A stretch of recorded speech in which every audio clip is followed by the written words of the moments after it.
हिंदी भारत की राष्ट्रभाषा है। आजादी के बाद से लगातार इसे बढ़ावा दिया जा रहा है, लेकिन फिर भी अंग्रेजी है कि दिमाग से निकलने का नाम नहीं ले रही।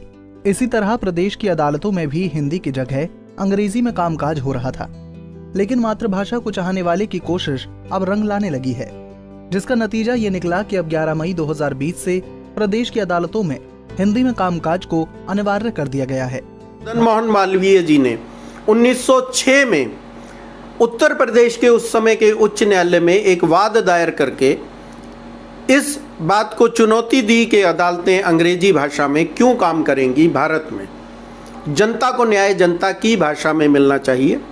इस बात को सबसे पहले उठाने वाले पंडित मदन मोहन मालवीय जी थे।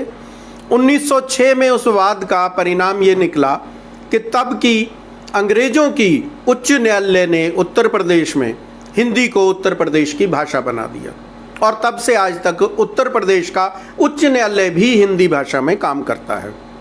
हम लोग 2010 में हमारे एक साथी आशीष राय जी ने दिल्ली उच्च न्यायालय में एक संगोष्ठी का आयोजन किया और इस विषय को रखा, जिसमें कई माननीय न्यायाधीश और वरिष्ठ अधिवक्ता शामिल हुए।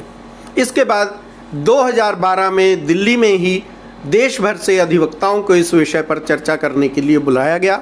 लगभग 100 अधिवक्ता देश के अनेक राज्यों से दिल्ली में एकत्र हुए। एक दिन का विचार मंथन हुआ और हम लोगों ने वहां से ये तय किया कि एक संगठन बनाकर इस कार्य को आगे बढ़ाया जाए।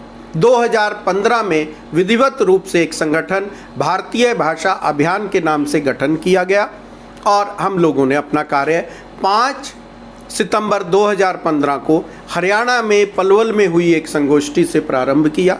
उसके बाद से लगभग देश भर में हम 500 संगोष्ठियां कर चुके हैं। करीब करीब 125 संगोष्ठियां तो हरियाणा प्रांत के ही जिला और उससे निचले लेवल पर भी, तहसील स्तर पर भी की गई।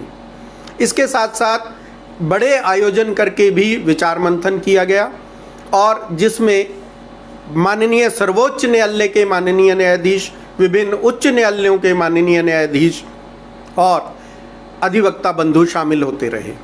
2 बड़े आयोजन भारतीय भाषा अभियान द्वारा जो इस संघर्ष गाथा में किए गए, उनमें एक 2017 में दिल्ली में आयोजित हुआ, जिसमें देश भर के 1200 अधिवक्ता शामिल हुए और 48 माननीय न्यायाधीश विभिन्न उच्च न्यायालयों के इस संगोष्ठी में सहभागिता करके विचार विमर्श किया।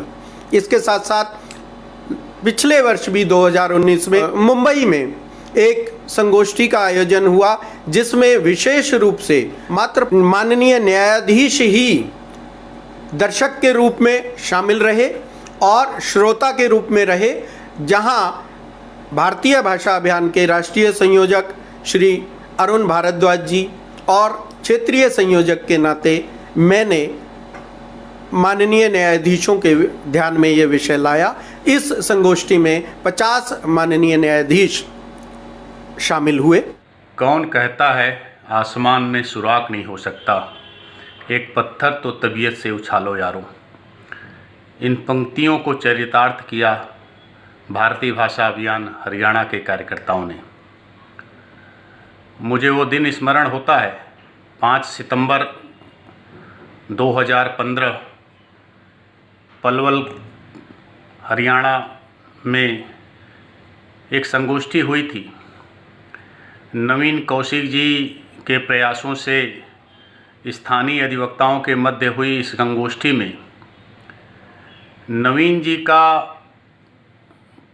उत्साह देखने लायक था और नवीन जी ने उसी दिन तय किया कि हरियाणा में भारतीय भाषा अभियान के कार्य को मजबूती देना है और हरियाणा के न्यायालयों में हिंदी में कार्य हो, इसके लिए पूरी तन्मयता के साथ एक टोली बनाकर कार्य करना है।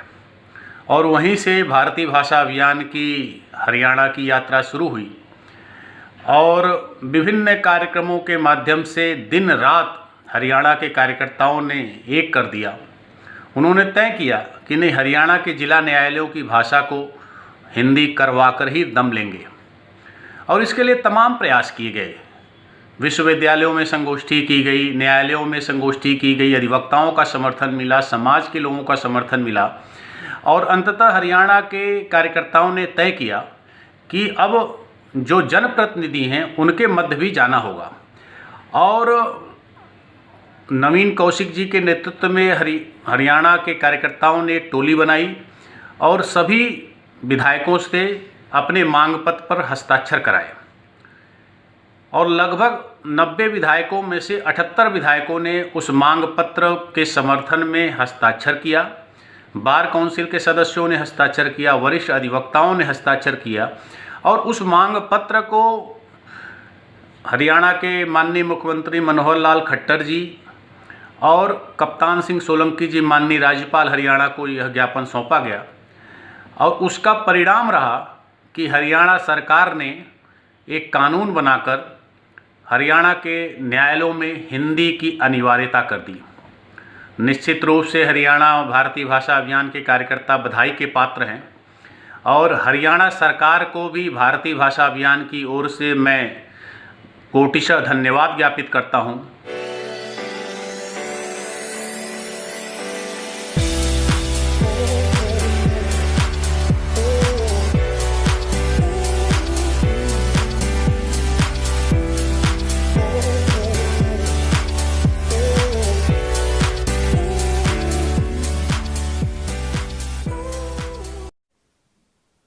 यतो मातृभाषा ततो न्याय।